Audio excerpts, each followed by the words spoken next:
Yo, what's up guys, Ghost here, welcome back to another video. Today we're going to be taking a look for the first time at some of the new screenshots that have just come out of DICE for the upcoming Stadium map. This map is going to be released next Tuesday on the 30th of April, and it is of course the second map in Season 7's offering, and indeed the last map in Battlefield 2042's lifecycle. So unfortunately I don't have any footage of the map to show you guys, but we are going to go over all of the screenshots here, take a look at some of the objectives, see how it's changed from the old Hourglass map, and you know, sort of predict, I guess, how it's going to play out once we get our hands on it. Guys, as always, if you do enjoy the content here on the channel, don't forget to hit up that subscribe button. It really does make a massive difference to the channel, so if you guys are interested in more Battlefield content, not just in Battlefield 2042, but also going into the future and the next game, then make sure you do so. Also, follow me on Twitter, link is in the description. You can also find me live streaming over on Twitch. And as always, thank you guys so much for the support. So just to put this out there, for those of you who are newcomers to Battlefield 2042,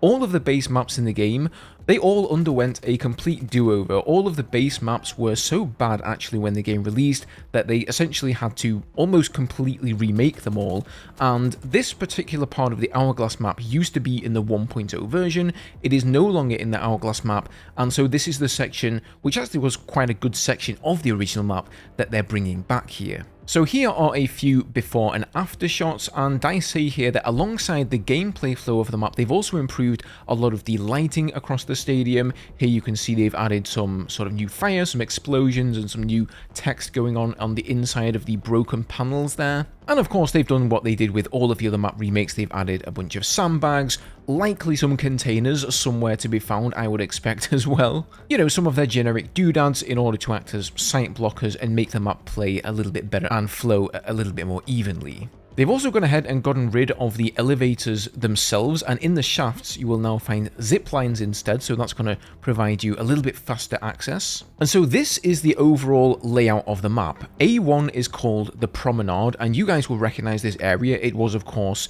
outside of the stadium back in the old Hourglass map. Then at B1 you have like the entrance to the stadium, and then you've got three separate objectives inside of the stadium: the weapon cache, the supply depot, and the surveillance network. Now, I think one of the first things that has struck a lot of people upon seeing the deployment screen is that the A1 flag is probably going to be a bit lonely, and in fact Sergeant Danger Cow sent me this funny little picture here, which I think accurately represents how most people reacted to seeing the deployment screen. However, for me, I actually quite like this area of the map because there were some unusual bits of terrain here. As you can see, there's a lot of staircases, and now they've added this overturned truck that you can take cover behind there, and this is also smack bang right in the middle of both of the deployments. So there's an outdoor deployment for both the US and the Russian team, and then there's an indoor deployment for both of them as well. So one worry I do have is that, you know, you could be possibly being camped by people from the deployment, like snipers, for example.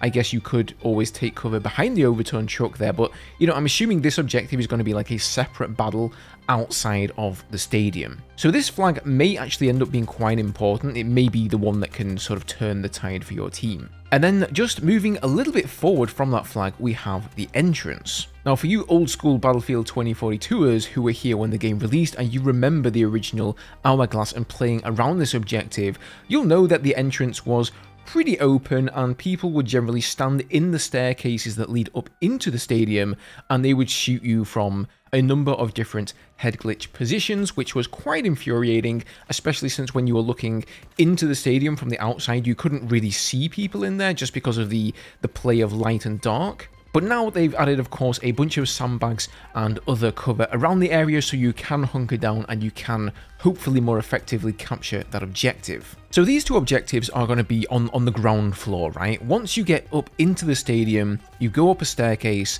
and then you're into the three objectives within the stadium. So here we have the weapon cache, which is one of the three objectives inside, and this looks like, I would say, one of the smallest flag, if not the smallest capture area. There aren't really too many places where you can hide here. There's going to be a lot of Ringa Ringa Roses action on that central like exactly where the flag is, where those containers and those weapon cases are there. So this is surely going to be a flag that will change hands a lot of the time.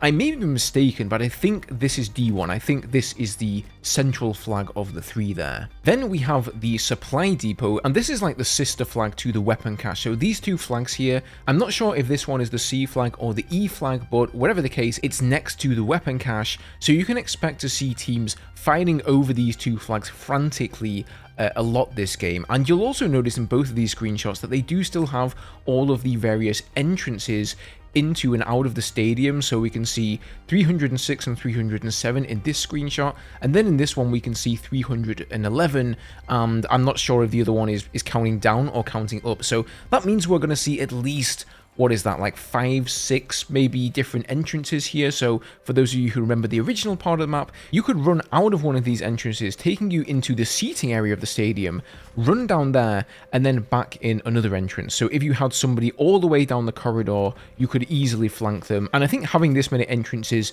and exits to choose from is a really good way of making it, you know, a little bit less meat grindery, let's say, than something like Redacted. And then finally here we have the surveillance network. So this objective is actually much larger than I thought. In fact, I almost didn't recognize this area, but those of you who played the map definitely will. Before, all we had here was these pillars. There was literally nothing else here, so you could snipe all the way down this long corridor. You could also run off to the right of this screenshot here, again out to the seats of the stadium, and then come back inside again. But man, they've actually added an absolute crap ton of stuff here, so you're going to be able to flank effectively through the area, making use of the cover as you go. So overall, I have to say, this reimagining of the stadium map, it looks pretty cool. I'm looking forward to trying it. Of course, I still wish we'd have gotten a brand new map instead of rehashed content again. But, you know, I mean, what can you do now, right? The game's coming to an end anyway. This is the last map that we're getting for Battlefield 2042, so I'm just going to try and enjoy it as much as I can. I know that there are going to be content creators streaming the game on Monday the 29th, so if you guys want to check out some footage of the map, you'll be able to do that then.